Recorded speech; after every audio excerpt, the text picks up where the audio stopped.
पृथ्वी में हम सर्वाइव करने वाले 100 डेज एक सर्वाइवल आइलैंड पे, एक ऐसा वर्ल्ड जिसके चारों तरफ दूर दूर तक सिर्फ पानी है। ये वर्ल्ड अनगिनत सीक्रेट से भरा पड़ा है, जैसे कि ये सीक्रेट बेस जो कि इस बड़े से समुद्र के बीच यहाँ पे किसने बिल्ड किया और यहाँ कौन रहता है। उसके बाद ये फ्लोटिंग आइलैंड जो कि दिखने में बहुत ही ज्यादा ब्यूटीफुल है, और इस फ्लोटिंग आइलैंड के ऊपर एक मिस्टीरियस क्लाउड है जिसके अंदर कोई तो खतरनाक मिस्ट्री छुपी हुई है। सो इन 100 डेज में हमें माइनक्राफ्ट को बीट कर इन सारे सीक्रेट्स को एक्सप्लोर करना है, एंड उसके बाद इस छोटे से आइलैंड को कन्वर्ट करना एक बड़े से एम्पायर में, जिसे देखकर तुम लोगों को मजा आ जाएगी। सो अपने आइलैंड पे स्पॉन होती मुझे सबसे पहले मिल जाती है एक चेस्ट जिसके अंदर होती है एक बुक, एंड इस बुक में इस आइलैंड के बारे में बहुत सारी डिटेल्स थी, एंड साथ ही साथ इसमें कुछ चैलेंज भी लिखे हुए थे। अपने छोटे से आइलैंड पे एक ट्री भी होता है, तो मैं फटाफट से वहां से वुड कलेक्ट कर लेता हूँ, एंड एक वुड की पिकैक्स क्राफ्ट करके बहुत सारे स्टोन कलेक्ट करके अपने लिए क्राफ्ट कर लेता हूँ स्टोन के बेसिक टूल्स। उसी जगह पे मुझे कुछ कोल भी दिखाई देता है, तो मैं लगे हाथों वहां से बहुत सारा कोल भी कलेक्ट कर लेता हूँ। अपने आइलैंड पे बहुत सारा ग्रास था, तो मैं फटाफट से उनको कट करता हूँ एंड उनकी मदद से कलेक्ट कर लेता हूँ बहुत सारे सीड्स, एंड फिर यहाँ से थोड़ी डर्ट क्लियर करके मैं अपने लिए एक छोटा सा व्हीट फार्म बिल्ड कर लेता हूँ। यहाँ पे कुछ शुगर केन्स भी होते हैं, तो मैं उन्हें भी कट करके फिर से रिप्लांट कर देता हूँ, एंड साथ ही ट्री की सैपलिंग्स भी। फिर मैं अपने माइंड को थोड़ा मॉडिफाई करता हूँ, एंड साथ ही इसमें कुछ स्टेयर्स भी लगाता हूँ ताकि हमें ट्रैवल करने में बहुत ज्यादा आसानी हो, एंड ऐसा करते वक्त मुझे कुछ आयरन भी मिल जाता है। इतना सारा काम करके हमारा हंगर बार बहुत ज्यादा लो हो गया था, एंड अपने पास कोई फूड सोर्स भी नहीं था, इसलिए मैं ओशन से बहुत सारा केल्प कलेक्ट कर लेता हूँ, एंड फिर उन्हें कुक करके अपने हंगर बार को बढ़ाता हूँ। अब अपने पास कुछ आयरन भी था जिन्हें स्मेल्ट करके मैं क्राफ्ट कर लेता हूँ एक शील्ड, और साथ ही साथ एक आयरन की पिकैक्स भी। और इन कुक केल्प से हमारा काम नहीं चल रहा था, इसलिए मैं सीधा निकल जाता हूँ ओशन में बहुत सारी फिशेस कलेक्ट करने के लिए, एंड फिश कलेक्ट करते करते मैं पहुंच जाता हूँ एक शिपरेक पे, एंड वहां से मुझे मिल जाती है पहली चेस्ट में बहुत सारे आयरन्स एंड कुछ लैपिज, एंड दूसरे चेस्ट में तो कचरा होता है, एंड थर्ड चेस्ट में कुछ कैरेट्स और पंपकिन मिल जाते हैं। फिर मैं पहुंच जाता हूँ एक और शिपरेक के पास, एंड यहाँ से तो मुझे बहुत इपिक लूट मिलती है। पहली चेस्ट में मुझे मिल जाता है एक डायमंड, एंड साथ ही साथ कुछ आयरन इंगट और कुछ एमरल्ड्स भी। सेकंड चेस्ट में बहुत सारे फूड सोर्स होते हैं जैसे कि wheat, carrot and potatoes, and उन्हीं के साथ कुछ कोल और गन पाउडर भी। फिर मैं अपने बेस पे वापस आके अपनी सारी लूट को अपने चेस्ट में रख देता हूँ, एंड मिले हुए व्हीट की मदद से मैं क्राफ्ट कर लेता हूँ कुछ ब्रेड्स, एंड बहुत दिनों बाद हमें कुछ ढंग का खाना मिला है। एंड फिर उसके बाद हमें जितनी भी फिश मिली थी उन्हें भी मैं कुक होने के लिए रख देता हूँ। जब तक अपनी फिश कुक हो रही थी मैं थोड़ा वुड कलेक्ट कर लेता हूँ, एंड अपनी फिश कुक हो जाने के बाद मैं सीधा निकल जाता हूँ अपने माइंड को एक्सप्लोर करने के लिए। एंड मैं पहले ही बता दूँ, ये एक कस्टम केव है जो कि इस मैप के क्रिएटर ने बनाई है, तो हमें इसमें बहुत सारे सरप्राइजेस मिलने वाले हैं। माइंड में एंटर करते मुझे कुछ ज़ॉम्बीज के साथ एक ज़ॉम्बी विलेजर भी मिल जाता है, इसलिए मैं फटाफट से अपने माइंड से बाहर आता हूँ और एक बोट क्राफ्ट करके उसमें अपने ज़ॉम्बी विलेजर को कैप्चर कर लेता हूँ।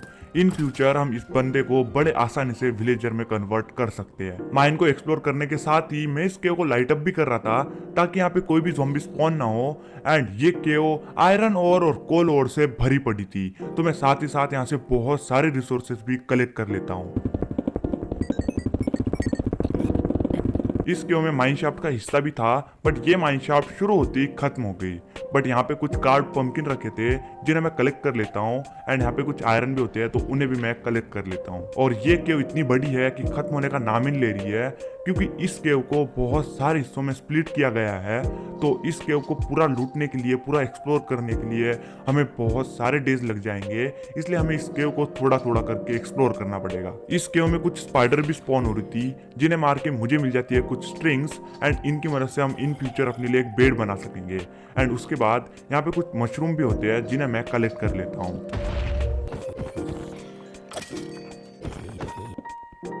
क्योंकि अपने पास बहुत सारे रॉ आयरन कलेक्ट हो गए थे, तो मैं केव में कुछ फर्नेस क्राफ्ट करता हूँ एंड अपने सारे आयरन्स को स्मेल्टिंग के लिए रख देता हूँ। एंड जब तक अपने आयरन स्मेल्ट हो रहे थे तब तक मैं माइंड में और डीप जाता हूँ एंड और थोड़ा एक्सप्लोर करता हूँ। एंड तभी मुझे वहां पे कुछ डायमंड्स दिख जाते हैं, बट उन्हें कलेक्ट किए बिना मैं आगे बढ़ता हूँ, एंड थोड़ी देर में ये केव भी खत्म हो जाती है। लेकिन वहां पे रखी होती है एक चेस्ट जिसके अंदर होते हैं कुछ टर्टल के एग्स। तो टर्टल एग कलेक्ट करने के बाद मैं फाइनली अपने डायमंड्स को कलेक्ट कर लेता हूँ।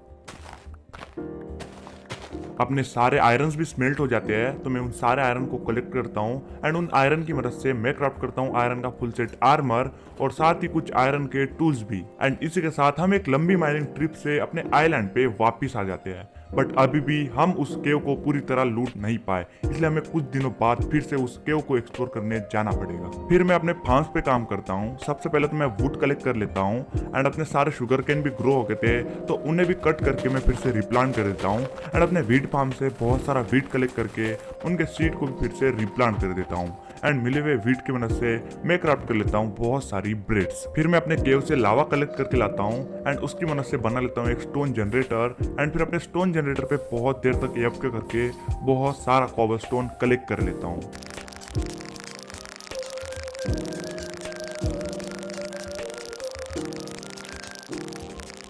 और इस लास्ट पिकेक्स के साथ हम कलेक्ट कर लेते हैं बहुत सारा कॉबलस्टोन और बहुत सारा कॉबलस्टोन माइन करने के बाद मैं आ जाता हूँ इस माउंटेन के ऊपर एंड यहाँ पे मुझे मिल जाते हैं कुछ मेलन्स, तो मैं उन मेलन्स को कलेक्ट करता हूँ एंड ये माउंटेन हमारे आइलैंड पे बहुत ही अजीब लग रहा था, इसलिए मैं इस माउंटेन को क्लियर करता हूँ एंड उसके बाद निकल जाता हूँ अपने लिए एक मॉब ग्राइंडर बिल्ड करने के लिए।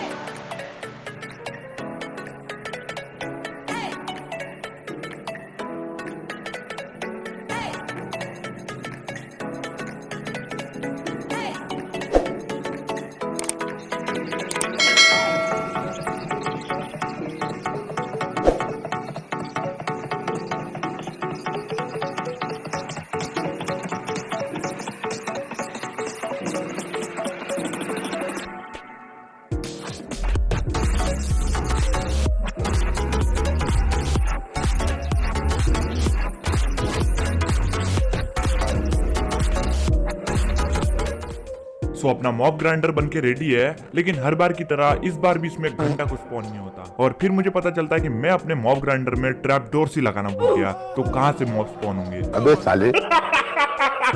इसलिए मैं एक बार फिर से अपने मॉब ग्राइंडर में आता हूँ एंड अपने सारे ट्रैप डोर्स को लगा देता हूँ एंड अब अपना मॉब ग्राइंडर अच्छे से वर्क कर रहा था।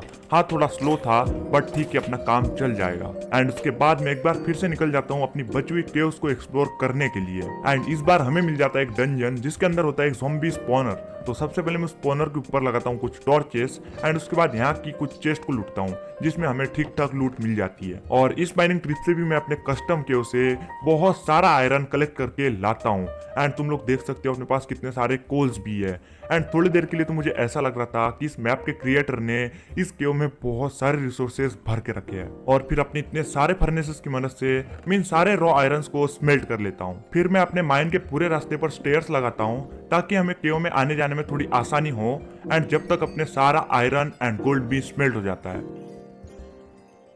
फिर मैं कुछ पिकेक्सेस क्राफ्ट करता हूँ आयरन की और साथ ही साथ कुछ स्टोन्स की भी एंड फिर सीधा निकल जाता हूँ वाई लेवल -58 पे डायमंड माइनिंग करने के लिए।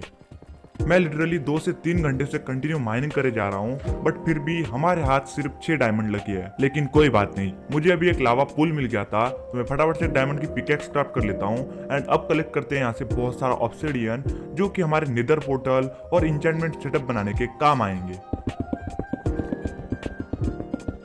ऑब्सिडियन माइन कर लेने के बाद मैं एक बार फिर से माइनिंग स्टार्ट कर देता हूँ क्योंकि यार हमारे पास थे सिर्फ 3 डायमंड एंड 3 डायमंड में क्या ही क्राफ्ट कर सकेंगे। करने के बाद हमें इस बार भी सिर्फ 13 डायमंड्स के साथ अपने आइलैंड पे वापस लौटना पड़ता है। अपने आइलैंड पे वापस आके मैं फिर से वही छोटे मोटे काम करता हूँ जैसे कि जितने भी क्रॉप्स ग्रो हो गए उनको कट करके फिर से रिप्लांट करना और थोड़ा बहुत वुड कलेक्ट करना। फिर मैं अपने ज़ॉम्बी प्लस एक्सपी फार्म पे जाता हूँ एंड वहाँ पे जाके मुझे दिखाई देता है कि अपने फार्म में एक ज़ॉम्बी विलेजर स्पॉन हो गया था।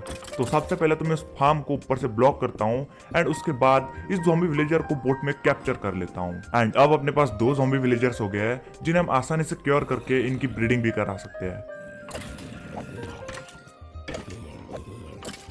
हम लोगों के पास इनफ स्ट्रिंग्स भी कलेक्ट हो जाते हैं जिनकी मदद से मैं क्राफ्ट कर लेता हूँ कुछ वुल एंड फिर बना लेते हैं हम अपने लिए एक बेड एंड फिर फाइनली मैं एक नेदर पोर्टल बिल्ड करके अपने लिए गोल्ड का बूट क्राफ्ट करके निकल जाता हूँ नेदर में एंड इस बार भी हमें ठीक ठाक ही स्पॉन मिला था। अपना स्पॉन पॉइंट चेक करके मैं अपने ओवरवर्ल्ड में वापस आ जाता हूँ एंड अपने पास जितने भी डायमंड होते हैं उनकी मदद से मैं क्राफ्ट कर लेता हूँ सबसे पहले एक डायमंड की स्वॉर्ड एंड बचे हुए डायमंड की मदद से एक डायमंड की चेस्ट प्लेट और एक डायमंड की लेगिंग्स एंड उसके बाद निकल जाता हूँ नेदर में वापस। और अब चाहिए हमें एक नेदर फोर्ट्रेस, तो चलते हैं एंड ढूंढते हैं। सो फाइनली बहुत ज्यादा ट्रैवल करने के बाद हमें एक नेदर फोर्ट्रेस मिल जाता है, तो फटाफट से स्टार्ट कर देते वो काम जिसके लिए हम इस नेदर फोर्ट्रेस में आए थे एंड कलेक्ट करते हैं बहुत सारी ब्लेज रॉड्स।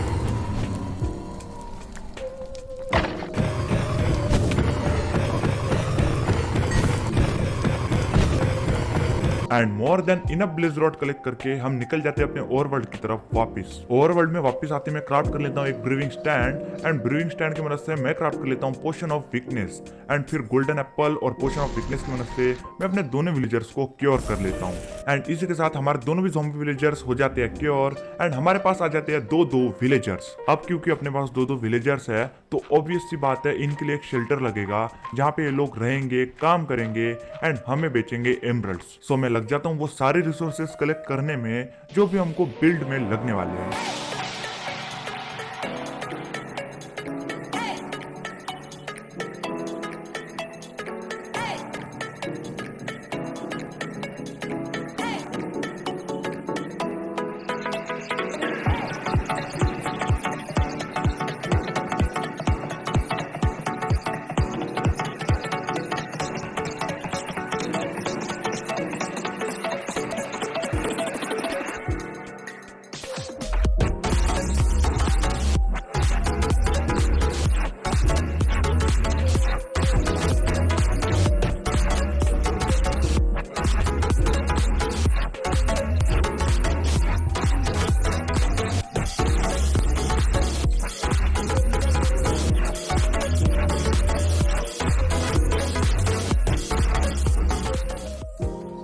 अपने विलेजर्स का एक छोटा सा विलेज बन के रेडी था, एंड जॉब ब्लॉक्स की मदद से मैं अपने दोनों विलेजर को इस विलेज के एक छोटे से घर में ट्रांसफर कर देता हूँ। बट अनलकीली हम इनकी ब्रीडिंग नहीं करा सकते क्योंकि अपने पास बेड क्राफ्ट करने के लिए वुल नहीं है। फिर मैं बिना टाइम वेस्ट किए सीधा निकल जाता हूँ उन हिडन आइलैंड्स को ढूंढने के लिए, ताकि हम वहां पे पहुंच के उन आइलैंड्स की मिस्ट्रीज को सॉल्व कर सके। लेकिन बहुत ज्यादा एक्सप्लोर करने के बावजूद भी हमें कोई आइलैंड नहीं मिलता। बट मुझे एक शिपरेक मिल जाती है तो मैं उसे लूट लेता हूँ, एंड उसे लूट कर अपने बेस पे हार मान के वापिस आ जाता हूँ। लेकिन नेक्स्ट डे को मैं पूरी तैयारी करके एक बार फिर से निकल जाता हूँ उन आइलैंड्स को फाइंड करने के लिए, एंड इस बार मैं एक डायगोनल डायरेक्शन में जा रहा था। एंड फाइनली बहुत ज्यादा ट्रेवल करने के बाद हमें अपना फ्लाइंग आइलैंड मिल ही जाता है। एंड तुम लोग भी देखो ये कितना ज्यादा कूल लग रहा है। ये आइलैंड भी बिल्कुल नॉर्मल था, बस इस आइलैंड पे कस्टम ट्री बना हुआ था जिसे मैं चॉप कर लेता हूँ, क्योंकि जैसे कि मैंने तुम लोगों को वीडियो के स्टार्टिंग में बता दिया था कि इस आइलैंड के ऊपर एक मिस्टीरियस क्लाउड है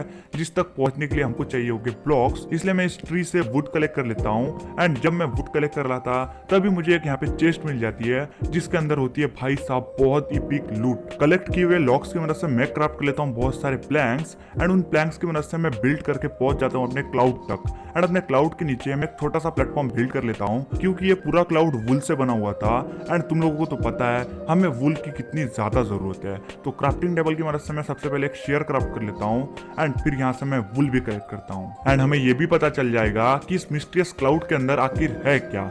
एंड थोड़ी देर में मुझे यहाँ पे भी एक चेस्ट मिल जाती है, एंड गाइज यार उस चेस्ट के अंदर होती है एक इलाइट्रा।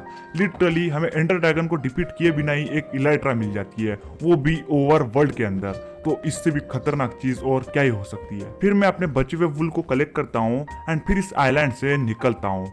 एंड अब मुझे लग रहा है कि हमें अपना सेकंड आइलैंड ढूंढने में बहुत ही ज़्यादा आसानी होगी, क्योंकि जहाँ तक मुझे पता है कि अपना जो सेकंड आइलैंड होगा वो बिल्कुल इस आइलैंड के अपोजिट डायरेक्शन में होगा। इसलिए मैं अपने बेस पे वापस आता हूँ, अपनी सारी लूट को अपने चेस्ट में संभाल के रख देता हूँ, एंड नेक्स्ट डे को फिर से निकल जाता हूँ अपने सेकंड आइलैंड की तलाश में। एंड जैसे कि मैंने तुम लोगों से बोला था ये रहा हमारा सेकंड हिडन आइलैंड। एंड भाई साहब मैं यहाँ पे पहले क्यों नहीं आया, यहाँ पे हर एक रिसोर्सेस अवेलेबल है, यहाँ तक यहाँ पे विलेजर्स भी है। एंड इस आइलैंड से मुझे बहुत सारी लूट मिलती है, बहुत सारी मतलब एकदम भर के। यहाँ के सारे फर्नेसेस में बहुत सारा खाना और कोल होता है, साथ ही यहाँ की चेस्ट में बहुत ज्यादा इपिक लूट होती है।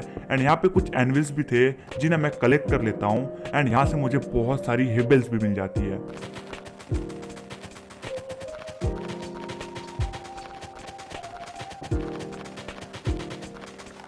इतनी सारी और इतनी इपिक लूट लेकर मैं अपने बेस की तरफ वापस निकल जाता हूँ।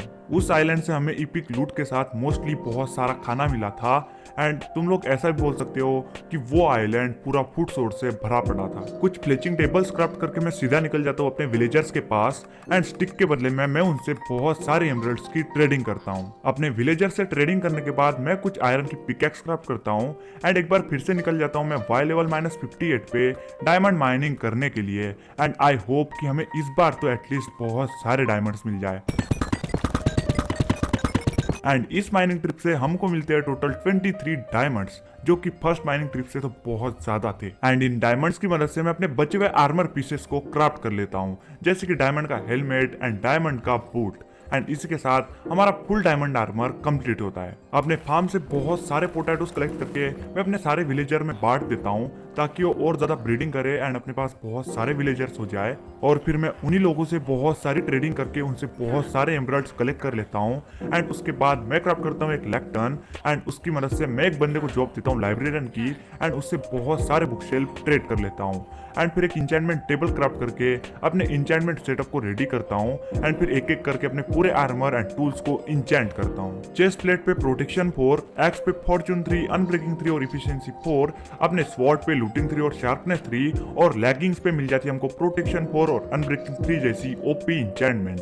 एंड इसी के साथ अपनी सारी एक्सपीरियंस लेवल भी खत्म हो जाते हैं, बट अभी भी अपने कुछ टूल्स एंड आर्मर बाकी थे इंचेंट होने के। अपने एक्सपी फार्म के बारे में तो पूछो ही मत, बहुत ही घटिया वर्क करता है। बट तभी मुझे याद आ जाता है अपने ज़ॉम्बी स्पॉनर का।